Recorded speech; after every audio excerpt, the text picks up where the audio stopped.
Welcome to my channel Dipti kitchen studio 9 chicken curry. দেখুন বন্ধুরা, chicken curry করছি। কালারটা দেখুন বন্ধুরা, আলু ভাজায় যে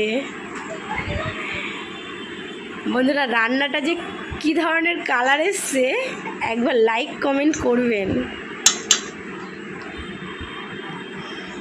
রান্নার তেল বেরিয়ে গেছে, ভালো মতো কষাও হয়ে গেছে।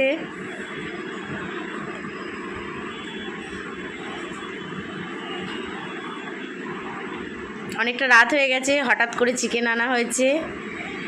চিকেন এনে কষা কষা করে নিয়েছি। এটা কষা কষাই হবে। পাশে একটু ভাতও বসিয়ে দেওয়া হয়েছে। ভাত আর চিকেন কষা, ওফ দারুণ লাগবে। বন্ধুরা তোমরা কে কে খেতে চাও একটু কমেন্ট করো, প্লিজ লাইক কমেন্ট করো। Thank you for